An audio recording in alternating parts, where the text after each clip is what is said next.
기독교에 3대 절기가 있습니다. 성탄절, 부활절, 그리고 성령강림절입니다. 성탄절, 부활절은 그냥 저절로 끄덕끄덕해질 정도로 이미 유명하고요. 성령강림절은 그랬나? 그런 생각이 들 법하죠. 우리 신앙생활 오래 해도 그런 모습들이 있습니다. 오늘이 성령강림 주일입니다.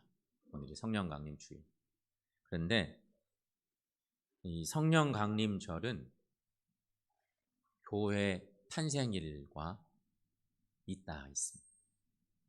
교회 생일날이라고 불러도 되는 그런 유명한 날이 성령강림절이기 때문입니다. 성경의 내용 속에서 그것을 좀 확인해 보겠습니다. 진짜 그런가? 이런 걸 확인해 보는 거죠. 예수님이 부활하신 날은 안식 후 첫날 이른 아침이었습니다. 안식 후 첫날 새벽에 주님은 부활하셨습니다. 그래서 부활주일에 우리가 부활절쯤에 늘 읽는 예수 부활 사건 성경 기록은 안식 후 첫날 이른 아침에 여인들이 향유를 준비하고 무덤으로 가는데, 야, 우리를 위해서 누가 저 큰 돌무덤을 굴려줄까? 그 돌무덤의 문을 우리 힘으로는 안 되는데 걱정하고 가잖아요. 그 성경의 기록이 그렇게 돼 있어요. 안식 후 첫날 이른 새벽, 이른 아침. 그러니까 주님은 안식 후 첫날인 부활의 그날이 주일날, 지금으로 말하면 주의 날에 부활하신 것이죠. 그렇게 주님이 부활하셨습니다. 그리고 주님은 제자들과 부활하신 그날부터 약 40일 동안 부활하신 모습으로 함께 하십니다. 부활체의 모습으로 40일간 계신 거죠.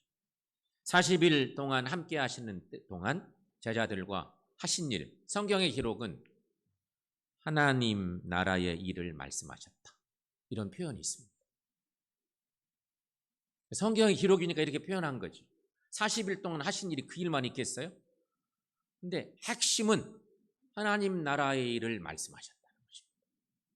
사도행전 1장 3절 말씀에 저런 기록이 있어요. 자, 자막 보고 한번 읽어봅니다. 친히 살아계심을 나타내사 40일 동안 그들에게 보이시며 하나님 나라의 일을 말씀하시니라. 아멘. 사도행전의 기록자인 누가가 이런 기록을 남긴 거죠. 그렇게 예수님이 제자들과 함께 40일을 지내십니다. 제자들은 모르는데 예수님은 아셨겠죠? 부활한 모습으로 40일 계시다가 어느 날 승천하셔야 되는데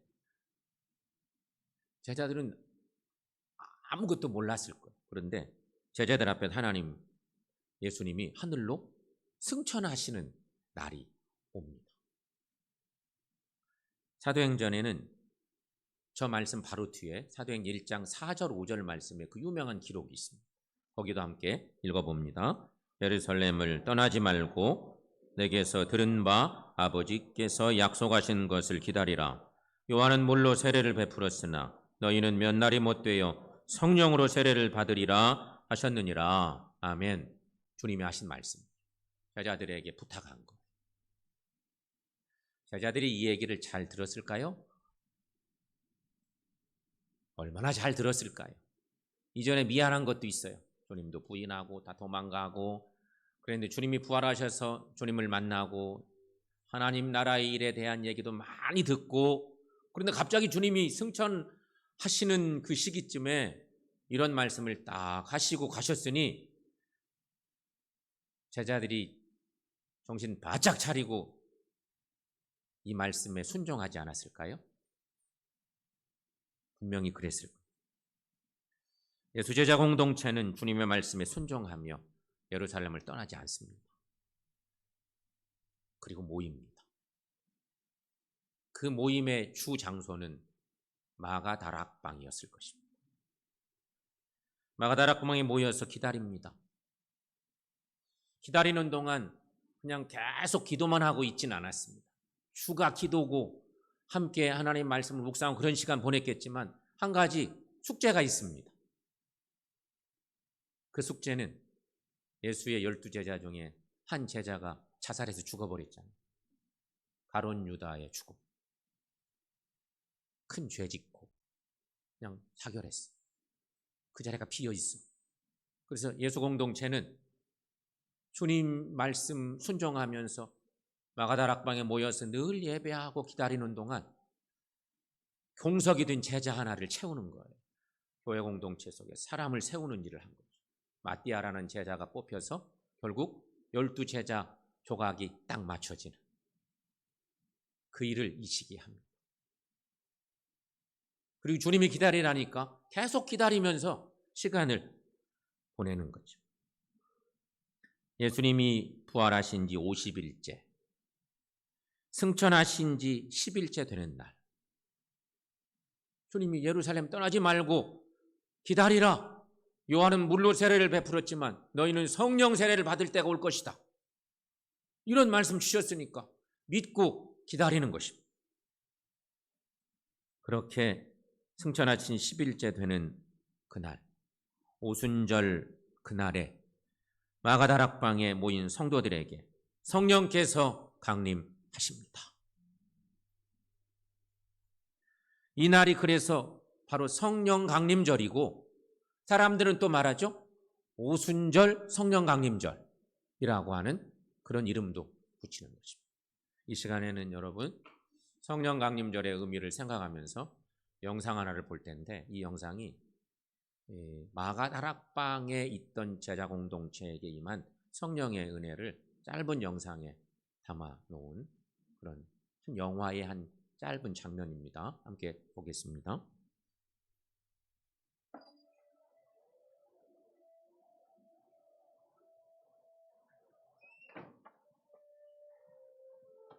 John, I'm glad you're all safe. It's good to see you again, Stephen. Matthew. What form will it take? When will it come? Jesus said all we had to do is ask. I have been asking. Every day. The Holy Spirit will come when the time is right.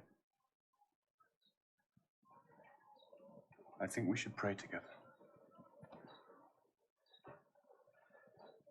Our Father, who is in heaven, hallowed be your name. Your kingdom come, your will be done, on earth as it is in heaven. Give us this day our daily bread, and forgive us our trespasses. Father in heaven, hallowed be your name. Your kingdom come. Our Father who art in heaven, hallowed be your name. Your kingdom come, your will be done. Give us this day our daily bread, and forgive us our debts, as we have also forgiven our debtors. And lead us not into We forgive those and lead us not into temptation, but deliver us from evil.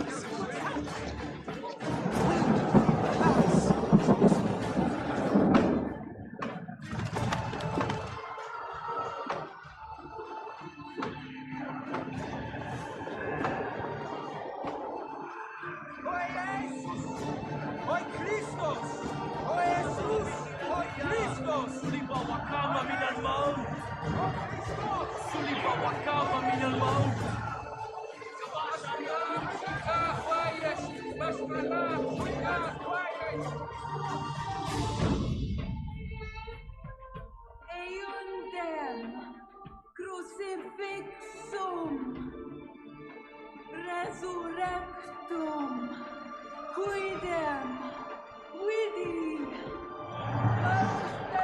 سلب وقعهم من الموت يماشى اليهود وكل ساكن القدس واشكرام شكاح ويشو אתם עובדים בשמיים ובארץ התת.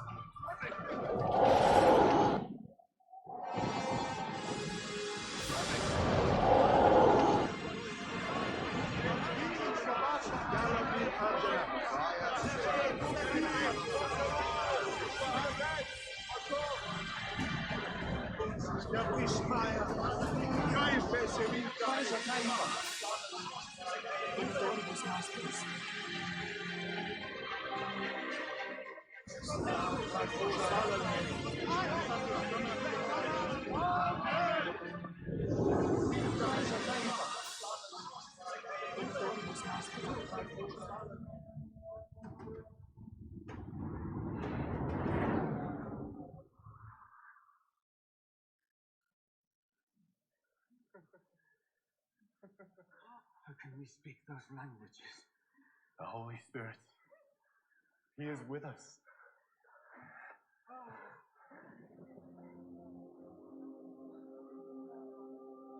Now we can leave this place. Now spread His word.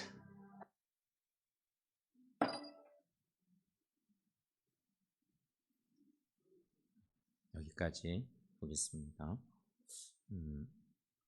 이렇게 주님의 약속대로 성령께서 강림하신 것입니다. 그래서 결국 사도행전 2장 말씀 보면 예루살렘의 초대교회가 시작이 됩니다. 성령 강림의 이야기가 사도행전 2장에 나오죠. 그래서 이날 베드로는 오순절 성령 강림 설교를 합니다. 유명한 그 설교를 통해서 유대교와 완전 구별되는 그리스도교가 시작되는 것입니다. 그리고 3장에는 막 태동한 예루살렘 초대교회가 성령 체험한 사람들에 의해서 역동적으로 성장해 가게 된 성령 역사의 대표적인 신뢰를 증거합니다. 그 대표적인 사건 하나가 뭐냐? 베드로와 요한이 나면서부터 걷지 못하던 그 불쌍한 사람을 예수의 이름으로 걷게 하는 놀라운 이야기인 것입니다. 사도행전의 메시지는 확실합니다. 정확한 이야기가 있습니다. 그런데 그것을 우리가 잘 못 읽어가는 경향이 가끔 있죠. 메시지가 확실히 있는데 우리가 그걸 잘 읽어내지 못하는 경우가 있는데 오늘 그 말씀들을 듣게 되는 건데요. 여러분 오늘 본문의 말씀을 보십시오. 당시 유대인들은 성전으로 열심히 기도하러 다녔습니다. 그게 구약의 전통입니다. 성막 시대 때부터 그랬고 예루살렘 성전이 생기는 순간 구약의 백성들은 성전에 올라가서 기도하는 일들을 늘 기뻐 즐겨했고 늘 힘썼습니다. 그들은 그렇게 늘 기도하고 그랬지만 그러나 유대인들은 수십 년 동안 성전 미문에서 구걸하던 날 때부터 못 걷던 사람에게는 관심을 두지 못합니다. 언제나 있었어요. 오랫동안 있었어요. 그냥 지나다녀도 눈에도 안 들어와. 쉽게 말해서 우리 교회 예배당 입구에 늘 구걸하는 어떤 사람이 있다고 해보세요. 지난주에도 있었는데 이번 주에도 있어. 아이고 또 왔구나. 이런 것과 비슷한 거예요. 그들은 형식적인 종교 규례에 열중했을 뿐 하나님의 권능을 힘입어 그를 일으킬 수 있는 신앙의 능력은 없는 사람들이었습니다. 또한 불행한 이웃을 긍휼과 사랑의 마음으로 그렇게 보고 그렇게 그들을 돌볼 수 있는 그런 신앙의 모습이 없었습니다. 그러나 여러분, 주님의 사도들은 성령의 권능을 받고 보니 성령의 권능을 힘입어서 나면서부터 걷지 못하던 그 사람을 예수의 이름으로 구원하는 놀라운 은혜를 베풉니다. 전혀 다른 신앙의 모습을 보이게 된 것입니다. 자, 여러분, 베드로와 요한이 예수 이름으로 행한 전도의 사역을 보십시오. 이 사역은 오직 예수 그리스도의 사랑과 성령의 권능이 있는 기독교가 인간에게 참된 생명과 힘을 주는 유일한 진리의 종교임을 입증하는 그런 놀라운 사건입니다. 그렇습니다. 사람들에게 참된 생명과 영원한 기쁨을 주는 종교, 그 종교가 바로 기독교라고 하는 것입니다. 사랑하는 성도 여러분, 그렇다면 우리 스스로 우리를 점검해 보며 생각해 봅시다. 오늘 예배하는 우리들 모두가 나를 한번 생각해 봅시다. 내가 그리스도인 됨을 하나님께 감사하고 사는지, 내가 이 시대 살면서 그리스도인으로 사는 것을 늘 기뻐하고 감사하며 살고 있는지, 사랑하는 여러분, 늘 감사하며 사는 그리스도인 된 우리 모두가 되시기를 축원합니다.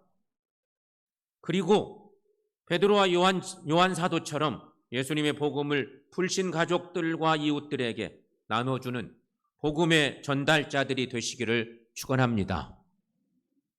그렇다면 오늘 이 시간 베드로와 요한이 어떻게 했는지 오늘 본문의 말씀에서 이 성령 강림의 놀라운 은혜를 경험한 이 예수의 제자들이, 특별히 두 사람이 어떤 사역을 했는지, 우리는 그것을 어떻게 배워야 될지, 그것을 생각해 보려고 합니다. 첫 번째 우리가 할 일, 한마디로 말하면 기도하는 일입니다. 기도하는 일. 그런데 오늘 말씀의 내용대로 말하면 정해진 시간에 기도하는 일입니다. 여러분, 기도 많이 하십니까?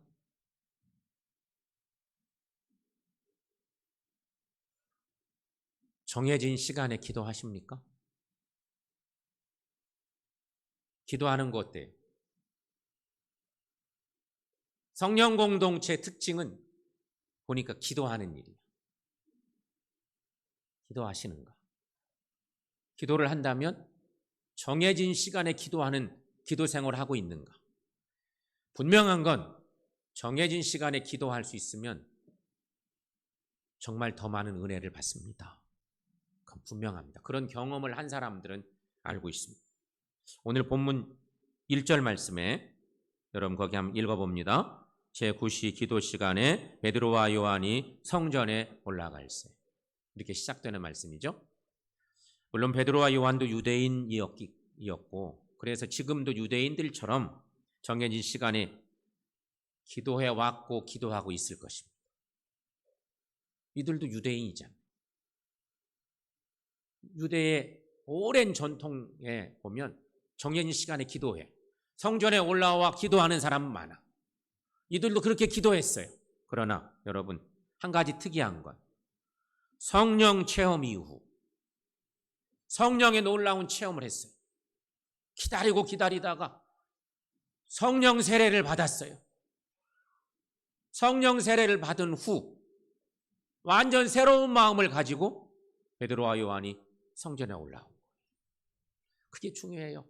이전처럼 습관을 쫓아온 게 아니고 성령을 받고 보니 보는 눈도 달라지고 마음도 달라졌어요. 그래서 새 마음 가지고 성전에 올라오는 정해진 시간에 기도하는 것은 똑같는데 그런 베드로와 요한인 거예요. 그래서 결국 나면서부터 걷지 못하던 이 사람을 하나님의 능력으로 걷게 하는 놀라운 일들을 일으킨 거예요. 이게 성경의 기록이죠. 기도하는 일, 특별히 정해진 시간에 기도하며 사는 일, 이것이 그리스도인들에게 얼마나 중요한지 그것을 증거하고 있는 것입니다. 베트남 전쟁에서 미군 병사가 총에 맞아 부상을 당합니다. 전쟁터. 그리고 총에 맞은 병사를 하나 두고 이 부대가 뒤로 조금 밀립니다. 저 앞에 총에 맞아서 신음하고 있는 병사가 하나 있습니다. 총알이 빗발치는 가운데 그 병사를 구해낼 방법이 없습니다. 나갔다는 죽는데요. 안타까워. 그런데 그때 병사 중에 한 병사가 시계를 이렇게 쳐다보더니 부상당한 병사가 있는 곳으로 총알같이 막 달려갑니다. 근데 그것을 지휘관이 바라보고, 지휘관의 마음에는 걱정입니다. 그렇지 않아도 안타까운데 한 병사가 쏜살같이 달려가는데 저러다가는 부상당한 병사도 죽고 이 멀쩡한 지금 구하러 가는 병사도 죽게 생겼어. 지휘관의 마음에 이러다가 둘 다 죽을 것 같아서 걱정이 되는 거예요. 그런데 결국 그 뛰어간 병사가 부상당한 그 병사를 딱 구해서 결국은 본진이 있는 곳으로 돌아왔어요. 그리고 계속 전쟁은 벌어지고 전쟁이 끝나게 됐어요. 조용해졌어요. 그때 지휘관이 부상당한 병사를 구출해온 그 용감한 그 병사에게 묻습니다. 어쩌자고 그렇게 갔냐? 그 어려운 상황에 어떻게 그 병사를 구하러 갈 생각을 했냐? 이러면서 묻습니다. 그랬더니 그 병사가 대답하는 거예요. 예, 제가 군에 입대할 때 어머니께서 말씀하시기를 내가 너를 위해서 매일 12시쯤 되면 12시가 되면 정기적으로 기도를 드릴 테니 절대 두려워하지 말고 안심하고 군에 다녀와라.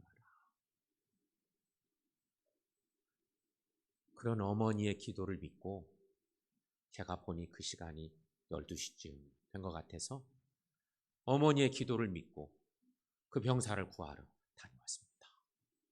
이렇게 얘기를 했다는 것입니다. 성도 여러분, 우리들도 이 병사의 어머니처럼 정해진 시간에 기도하고 귀한 주의 은혜를 경험할 수 있는 우리 모두가 되시기를 축원합니다.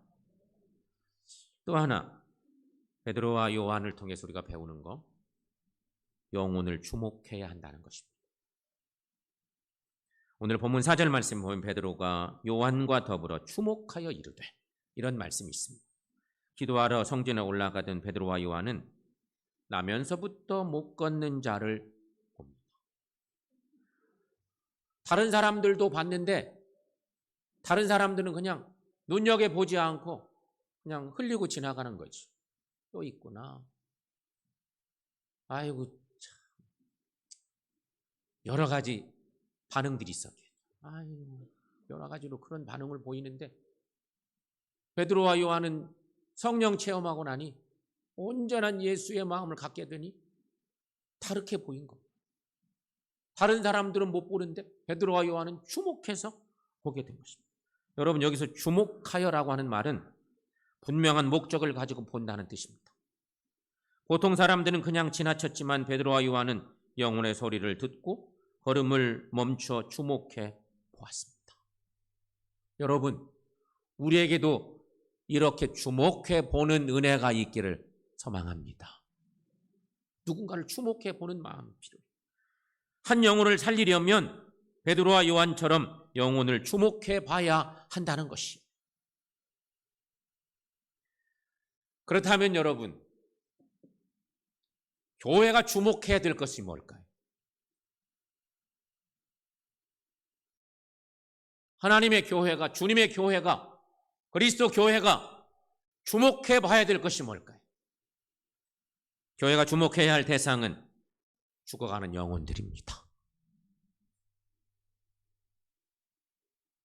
그것을 깨닫게 합니다. 경찰은요, 사람을 보면 저 사람이 범인인가? 이렇게 볼 겁니다. 경찰의 눈은 항상 그렇습니다.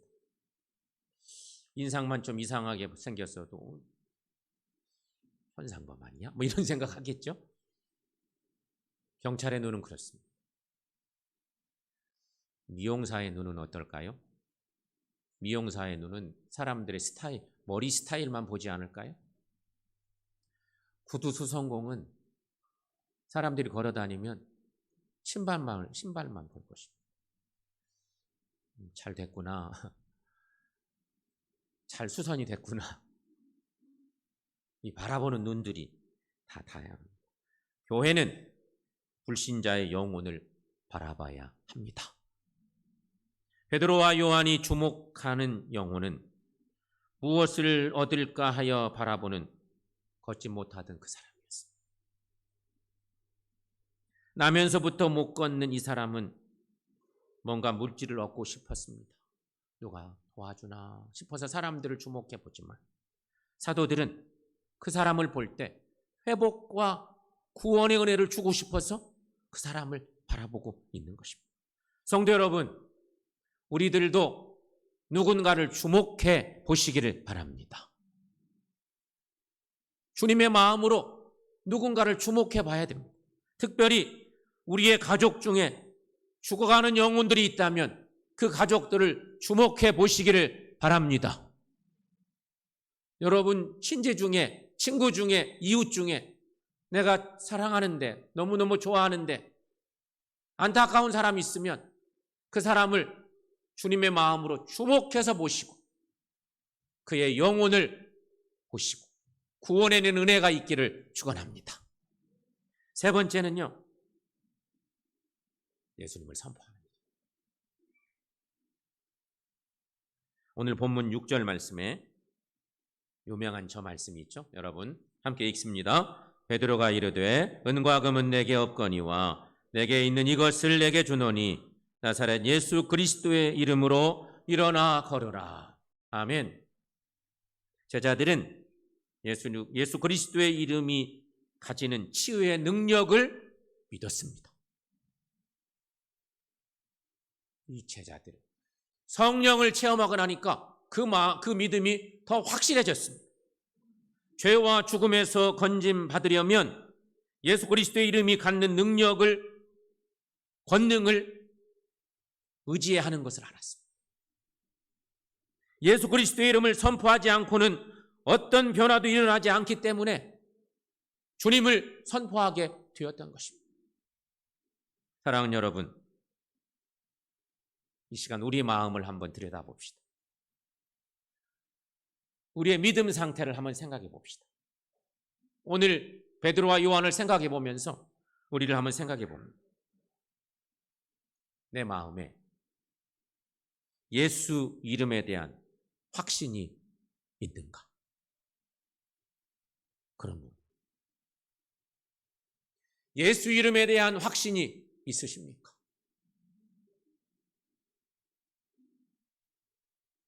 예수 이름을 부르면, 주님이시면 내 인생의 모든 것들은 다 해결됨을 믿으십니까? 그것이 중요합니다. 내게 그 확신이 먼저 있어야 됩니다. 예수 공동체, 성령 공동체의 특징은 바로 그거였습니다. 그렇다면 여러분, 예수 이름을 선포하시기를 바랍니다. 어떤 문제이든지 예수 이름을 선포할 때 해결된다는 확신을 가지시기를 바랍니다. 예수 이름의 능력은 베드로와 요한이 활동하던 오늘 본문의 그때나 지금이나 동일함을 믿습니다. 그러므로 여러분, 우리 모두 예수 이름을 선포하시기를 축원합니다. 사랑하는 성도 여러분, 나사렛 예수 그리스도의 이름으로 일어나 걸으라. 이것이 베드로와 요한의 나면서도 걷지 못한 사람을 향한 선포입니다. 사실 이 얘기 속에는요, 여러 가지 의미가 있습니다. 나사렛 예수 그리스도, 그 이름으로 일어나거나.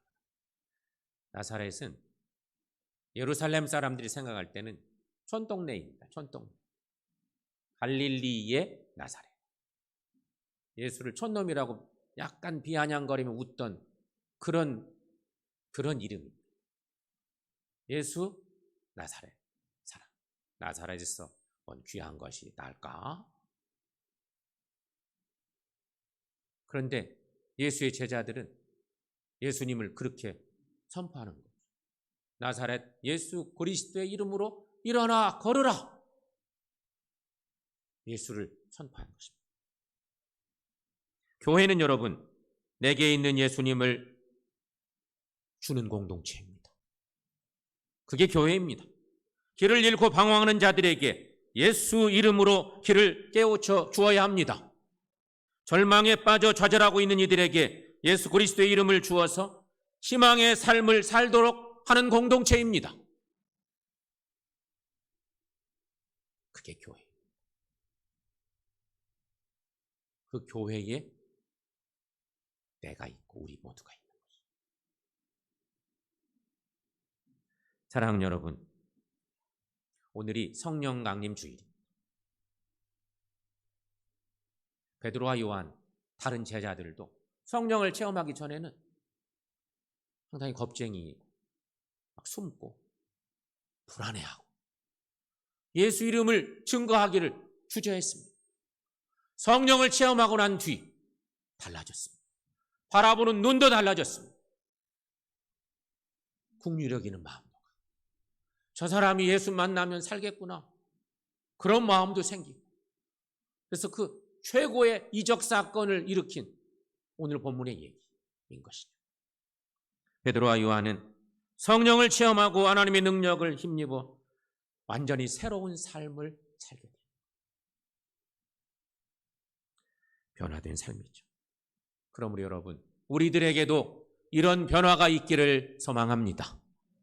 그렇게 살려면 오늘 말씀에서 우리가 다시 한번 정리해 보면, 첫째는 기도하는 것입니다.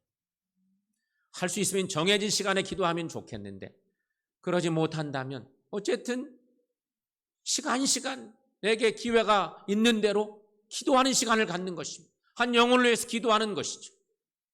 그리고 또 하나는 그 영혼에게 주목하는 것입니다.